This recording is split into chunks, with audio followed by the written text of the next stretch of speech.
विधवा बहू का फैसला। महक की शादी रोहन से होती है। रोहन माँ बाप का इकलौता बेटा होता है, लेकिन फिर किसी कारण से रोहन की मौत हो जाती है। बेटा महक, तेरे आगे इतनी बड़ी जिंदगी है, फिर बच्चों की भी जिम्मेदारी। तू कोई काम कर ले। मैं तो कहती हूँ रोहन के ऑफिस में ही बात कर ले, शायद तेरे लिए कोई काम निकल आए। हाँ माँ जी, मैं भी यही सोच रही थी, लेकिन कैसे बात करूं, किससे बात करूं, कुछ समझ में नहीं आ रहा। अब वो क्या नाम था रोहन का जो दोस्त हुआ करता था, पहले तो बड़ा आता था हमारे घर। राकेश की बात कर रहे हैं? पर वो तो रोहन के बाद से कभी आया ही नहीं, पता नहीं कहाँ है वो। आया था, एक नहीं कई बार आया था, लेकिन मैंने बाहर से ही भेज दिया। घर के अंदर झांकता रहता था, मुझे ठीक नहीं लगा। अरे आपको तो पता नहीं क्या ठीक लगता है और क्या नहीं। उसका नंबर है मेरे पास, मैं आज ही फोन करती हूँ। सास राकेश को फोन लगाती है और शाम को घर आने का न्योता दे देती है। अरे आंटी, ओहो भाग्य हमारे कि आपने घर बुलाया। मैं तो कई बार आया, लास्ट टाइम तो अंकल से मुलाकात भी हो गई थी। हाँ, वो हम लोगों को निकलना था ना कहीं उस वक्त। अरे छोड़ो ना बेटा, बोलो क्या लोगे? आपकी बहू। क्या बकवास कर रहे हो राकेश? अरे मेरा मतलब ये है कि आपकी बहू कहाँ है? भाभी जी के हाथ की चाय की बस एक प्याली मिल जाती तो। महक चाय लेकर आती है, लेकिन वो जैसे ही राकेश की ओर देखती है, उसे राकेश पसंद नहीं आता। वो अंदर जाने को होती है कि अरे भाभी जी कहाँ जा रही हैं? बैठिए तो सबके साथ। जी नहीं, बच्चों को खाना खिला रही हूँ, आप माँ जी से बात करें ना। अंदर जाने के बाद सास कहती है, अरे बेटा राकेश, वो क्या है ना, वैसे तो तेरे अंकल जी की पेंशन आती है, साथ ही ऊपर 2 मंजिल मकान से किराया भी, तो हम लोगों का तो अच्छा चल जाता है। लेकिन महक, उनकी चिंता आप न करें आंटी, आदेश दें बस आप तो। देखो भाग्यवान, रहने दो, कोई बात नहीं, मैनेज हो जाएगा। अरे क्या मैनेज हो जाएगा अंकल, हमें भी बता दें। आप चुप रहिए जी।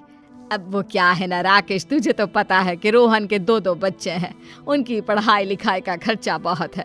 हम ये चाह रहे थे कि रोहन के ऑफिस में महक को भी अगर कोई काम मिल जाता तो। क्यों नहीं आंटी जी, मैं हूं ना, मैं बात कर लेता हूँ। वैसे तो आप हाँ ही समझिए। महक भाभी को बोल देना कि कल तैयार रहें मेरे साथ ऑफिस चलने के लिए। मैं मालिकों से मिलवा दूंगा उन्हें। महक अंदर से सब सुन रही थी। अच्छा आंटी जी, तो चलता हूँ, कल आ जाऊंगा। अच्छा भाभी जी, तैयार रहिएगा कल। राकेश तो चला जाता है, लेकिन ससुर सास पर बरस पड़ते हैं। मुझे ये आदमी एक पैसे का पसंद नहीं है। तुम इसे बोल दो कि हमें कहीं नहीं करवानी बहू से कोई नौकरी। अरे क्यों नहीं करवानी? सारा पैसा मैं इसके बच्चे और इसी पर उड़ा दूंगी, तो मेरी बेटी को क्या दूंगी? जरूरत क्या है तुम्हारी बेटी को तुम्हारे पैसे की? अरे वो तो पहले ही बड़े पैसे वाले घर की बहू है।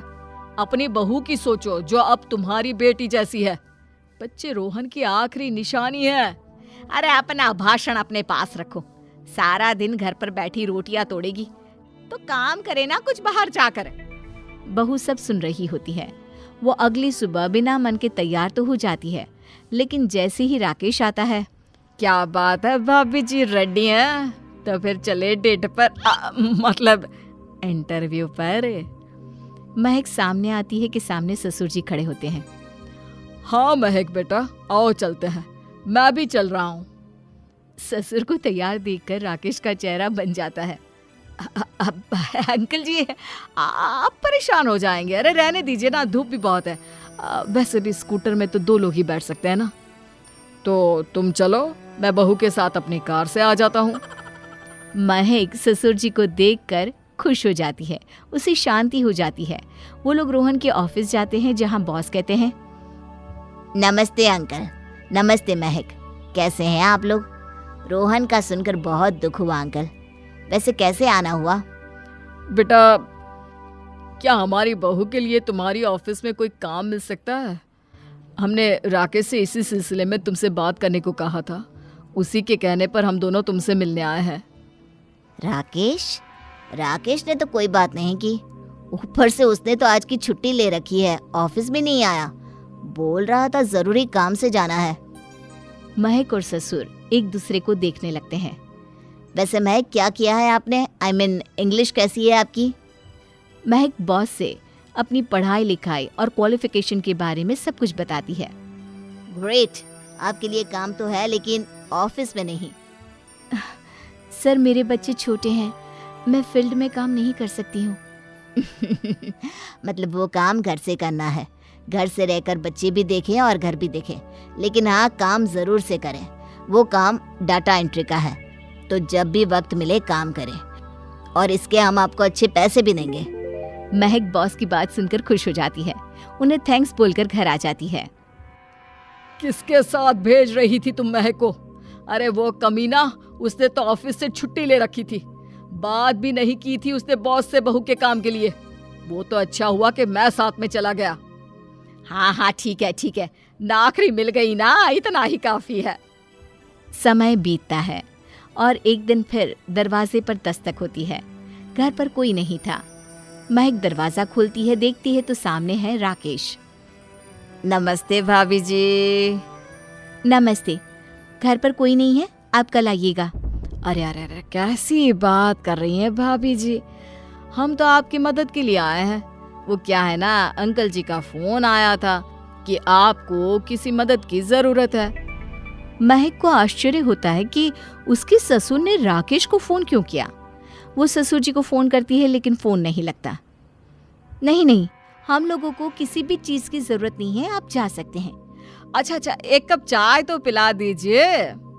महक चाय लेकर आती है। चाय पीने के बाद, रोहन मेरा बहुत अच्छा दोस्त था। उसने मुझसे कहा था कि वो रहे ना रहे, उसके घर वालों का, खास करके आपका ख्याल मुझे ही रखना है। तो मैं कल फिर आऊंगा भाभी जी। नहीं, माता पिताजी है नहीं, वो 4-5 दिन बाद आएंगे। आप उन लोगों के आने के बाद ही आइएगा। मुझे ये सब ठीक नहीं लगता। अरे छोड़िए ना भाभी जी, लोगों का तो काम है कहना। मेरा मतलब है वो तो बोलते ही रहेंगे। आता हूँ मैं कल। महक को अब गुस्सा आ जाता है। हमेशा शांत और मधुर बोलने वाली महक पहली बार जिंदगी में फैसला लेती है, और फैसला होता है राकेश को सबक सिखाने का। बड़े बेशर्म हैं आप। किसने कहा आपको कि आप आए? अरे भैया, साफ साफ बोला ना कि नहीं जरूरत है किसी की मदद की। मैं अकेले सक्षम हूँ अपना घर संभालने के लिए। आज आखिरी बार बोल रही हूँ, इस घर की तरफ आंख उठाकर भी देखा ना तो देख लेना, वरना पुलिस के हवाले कर दूंगी। निकलो यहाँ से, या धक्के मार कर निकालूं। पुलिस का नाम सुनते ही राकेश वहां से 9-2-11 हो जाता है और महक को अपने फैसले पर गर्व होता है।